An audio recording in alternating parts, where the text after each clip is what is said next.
మీ జీవితంలో ఆర్థిక ఇబ్బందులు పడుతూ ఎదగలేకపోతున్నారా? వెంటనే ఈ వెబినార్లో జాయిన్ అవ్వండి.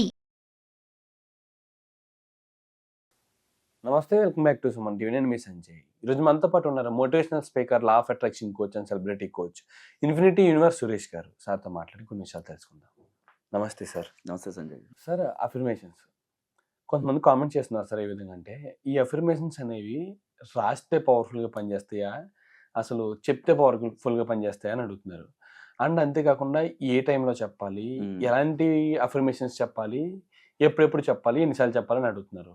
దాని గురించి కొంచెం డీటెయిల్గా చెప్తారా సార్ మన వాళ్ళు? షూర్. ఇప్పుడు అఫర్మేషన్స్ చదువుకున్న వాళ్ళు రాయగలుగుతారు, మరి రైతులు ఉంటారు, అవును సార్, ఇంట్లో ఉండేవాళ్ళు ఉంటారు, చదువు లేని వాళ్ళు ఉంటారు. వాళ్ళు ఏం చేయాలి? అంతే కదా మీ డౌట్? అవును సార్. ఇది రాయగలిగిన వాళ్ళు అఫర్మేషన్స్ రాస్తాం. మన గత వీడియోలో 555 టెక్నిక్ మాట్లాడుకున్నాం. అవును సార్.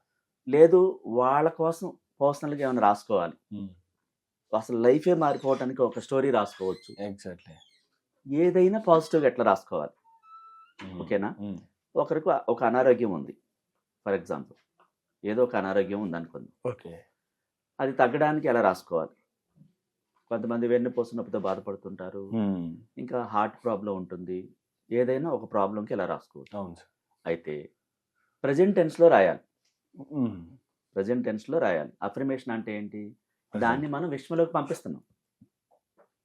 రాసుకోగలిగిన ఫస్ట్ చెప్తున్నాం. చదువుకున్న వాళ్ళు, రాయగలిగిన వాళ్ళు ఒక నోట్బుక్ పెట్టుకుని ఈ రోజు డేట్ వేసి అఫర్మేషన్స్ అని హెడ్డింగ్ పెట్టి దానికి అండర్లైన్ చేసి నెక్స్ట్ లైన్లో 1 అని వేసుకుని ఒక అఫర్మేషన్ రాసుకోవాలి. అవును సార్. పాజిటివ్గా ఎలా రాసుకోవాలి? నేను సంపూర్ణ ఆరోగ్యంతో ఉన్నాను. ఎక్కువ సార్లు పదే పదే ఇదే పలకాలి. ఓకే. ఒకవేళ మీరు బాగోపోయినా సరే, ఆ వ్యక్తికి ఒంట్లో బాగోపోయినా సరే, దాన్ని ఎక్కువ సార్లు మాట్లాడకూడదు. బాగున్నాను, సంపూర్ణ అంటే ఏంటి? అన్ని కవర్ అయిపోతాయి ఇంకా బాడీలో. సంపూర్ణం అంటే ఏంటి? ఆ శరీరానికి సంపూర్ణత్వం వచ్చింది. ఇంకా ఈ కాలు నొప్పి, ఒంటి నొప్పి, జ్వరము, లేకపోతే క్యాన్సర్, గుండె జబ్బు ఇంకా సంబంధించలేదు, వివరించాల్సిన అవసరం లేదు. సంపూర్ణ ఆరోగ్యం అంటే కంప్లీట్గా హెల్దీగా. దాన్ని ఫీల్ అవుతూ రాసుకోవాలి. నార్మల్గా సంపూర్ణ ఆరోగ్యం అని లోపల ఫీల్ లేదనుకోండి, ఆ స్థితిని చూడకుండా రాసామనుకోండి, పనిచేయదు. అలాగే చదువుకోలేని వాళ్ళు, చదువు లేని వాళ్ళు ఎలా చెప్పాలి? వాళ్ళు కళ్ళు మూసుకుని నేను సంపూర్ణ ఆరోగ్యంతో ఉన్నాను అని నోట్తో చెప్పొచ్చు. వాళ్ళు ఓకే. వీళ్ళు రాసుకుంటూ ఫీల్ అవ్వచ్చు. చదువు లేని వాళ్ళు, రాయటం రాని వాళ్ళు, ఒకవేళ ఒంటరిగా ఉంటే టెర్రస్ పైకి వెళ్తే, లేదా పొలం దగ్గర ఉన్నా, ఇంకెక్కడన్నా ఎవరు లేరు అనుకోండి, చేతులు పైకెత్తి చెప్పొచ్చు విశ్వానికి, ఓకే, నేను సంపూర్ణ ఆరోగ్యంతో ఉన్నాను, థ్యాంక్ యూ యూనివర్స్ అని చెప్పొచ్చు.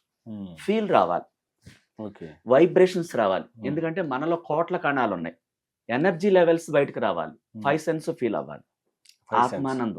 ఆత్మానందం, అనుభూతులు, ఫీలింగ్స్, యాక్షన్స్, వాయిస్. అంటే ఒక వ్యక్తిని బాగున్నావని అనేక రకాలుగా పిలుస్తారు. ఆ వ్యక్తి యాటిట్యూడ్ని బట్టి ప్రేమగా అడుగుతారు, ఒకళ్ళు ర్యాష్గా అడుగుతారు, కర్కశంగా అడుగుతారు. ఆ మాత్రం అడగపోతేనే అంటారు, అటేపాడు కోపం వస్తుంది.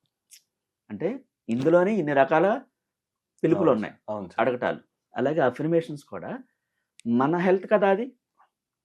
మనమంటే మనల్ని ఎంత ప్రేమిస్తున్నామో ఆ ప్రేమతో ఆ సంపూర్ణత్వాన్ని చూడాలి, ఆ శరీర సౌందర్యం. ఒకవేళ ఆ సమయానికి బాగోపోయినా సరే అది యాక్సెప్ట్ చేయకూడదు. ఎలా ఉండాలి దాని స్థితిని ఊహించుకుంటూ చెప్పాలి. ఎగ్జాక్ట్లీ. చాలా బాగున్నాను, థ్యాంక్ యూ యూనివర్స్. ఇంకొక అఫర్మేషన్ రాసుకోవచ్చు, నేను సంపూర్ణ ఆరోగ్యంతో, డబ్బు సంపదలతో చాలా బాగున్నాను, అందుకు విశ్వానికి కృతజ్ఞతలు. ఇక్కడ ఇందాక ఆరోగ్యం ఒకటే చెప్పాం. ఎగ్జాక్ట్లీ. ఇప్పుడు డబ్బు, సంపద అంటే ఏంటి? పొలాలు, గోల్డ్, కారు, ఇల్లు అన్ని కలిగి ఉండవు, ఇవన్నీ సంపదలు. డబ్బు అంటే కేవలం డబ్బే, సంపదలకు వర్తించదు అది. నువ్వు ఆ డబ్బుతో సంపద కొంటావు. సంపదలు వేరు, డబ్బు వేరు. ఓకే. గోల్డ్ డబ్బు కాదు, ఆస్తి డబ్బు కాదు, పొలం డబ్బు కాదు, ఇల్లు డబ్బు కాదు, ఇంకా వస్తువులు, అన్ని రకాల వనరులు ఉండడం సంపద. డబ్బు మాత్రం డబ్బే. ఈ క్లారిటీ చాలా మందికి తెలియదు, అందుకే క్లారిటీ ఇస్తున్నాం. సంపద అన్నాం కదండి, ఇంక సరిపోదు కదండి, డబ్బు అది సపరేట్ కోరుకోవాలి. నేను సంపూర్ణ ఆరోగ్యంతో, డబ్బు సంపదలతో.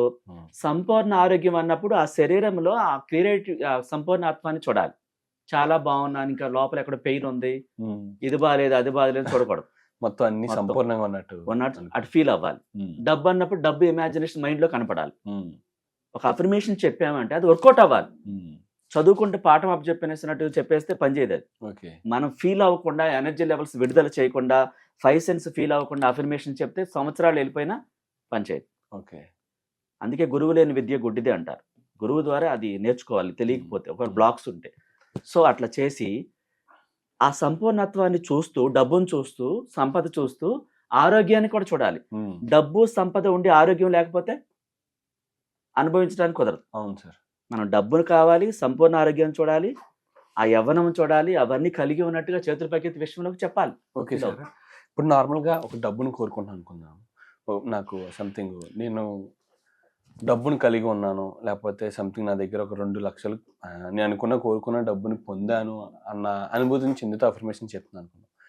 మన 5 సెన్సెస్ ఎలా పనిచేయాలంటారు? ఏ టైప్లో ఊహించాలంటారు? ఓకే, షూర్ సంజయ్, మంచి క్వశ్చన్ అడిగారు. చాలా మంది కూడా డౌట్ ఉండదు, 5 సెన్స్ ఎలా ఫీల్ అవ్వాలి. 2 లక్షలకి 500 నోట్లు అయితే ఎన్ని బండిల్స్ ఉంటాయి? 4 బండిల్స్ 2 లక్షలు. ఆ 4 బండిల్స్ మీ మైండ్ లో కనిపించి మీ చేతితో పట్టుకున్న స్పర్శ రావాలి. ఓకే, ఒకటి స్పర్శ రావాలి, ఒకటి కనిపించాలి. మీ కళ్ళతో ఆ డబ్బు చూడాలి. ఓకే, ఇమాజినేషన్ లో. ఓకే, నిజంగా 4 బండిల్స్ పట్టుకుంటే ఆ చేత్తో ఆ ఫీల్ రావాలి. డబ్బు పేపర్ స్మెల్, లెక్క పెడుతున్న స్మెల్ రావాలి. ఎగ్జాక్ట్లీ.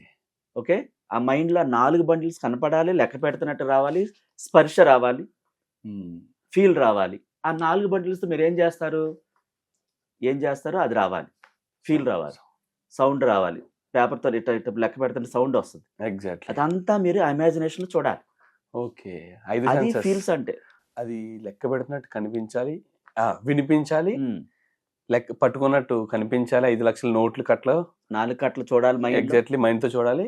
4 కట్లు పట్టుకున్న స్పర్శ ఉండాలి, అండ్ ఫీల్ రావాలి, బాడీ అనుభూతి ఉండాలి. ఎగ్జాక్ట్లీ, మీకు నిజంగానే 4 బండ్లు మీ చేతిలో ఉన్నట్టు ఆ రియల్ ఫీలింగ్ రావాలి. Exactly sir. స్మెల్ ఉండాలి, పట్టుకున్న స్పర్శ ఉండాలి, మనకి ఉండాలి. 4 కట్ల కంటికి కనిపించాలి, లెక్క పెడుతున్నట్టు నోటుకు వినిపించాలి, ఆ లెక్క పెడుతున్న సౌండ్ చెవులకు వినిపించాలి. 5 సెన్సెస్. ఇది నాదే అన్న ఇంటెన్షన్ చూపించాలి. ఇంత ఇంటెన్షన్ సెట్ చేసుకుంటే అప్పుడు ఖచ్చితంగా జరుగుతుంది. అవన్నీ ఎక్కడికి పంపిస్తున్నాం మనం? యూనివర్స్ లో పంపిస్తున్నాం. యూనివర్స్ ఏం చేస్తుంది? ఎంత క్లియర్ గా ఇచ్చాక, అంత అద్భుతంగా ఆ క్వశ్చన్ కి ఆన్సర్ రాక మార్కులు లేకుండా ఎలా ఉంటారు? అది రాకుండా ఎలా ఉంటుంది? అట్లా. అంటే ఏ పని చేసినా చాలా క్లిస్టల్ గా ఉండాలి, అప్పుడే అది వర్కౌట్ అవుతుంది. మనకి చిన్న పని కూడా శ్రద్ధతో చేయాలి, అది వర్కౌట్ అవుతుంది. అది ఎంతలే అని వదిలేస్తే అవును. Thank you sir, thank you very much sir, చాలా బాగా చెప్పారు. అండ్ 5 సెన్సెస్ అంటే 5 సెన్సెస్ అంటున్నారు కానీ ఏంటి అనుకున్నాం, కానీ ఇంత క్లియర్గా చెప్పారు. అసలు స్పర్శ అండ్ విజన్, వినికిడి, స్మెల్ అండ్ మాట్లాడే విధానం, మనం నిజంగా 5 అనుభూతుల్ని చాలా వ్యక్తపరిచారు మంచిగాని.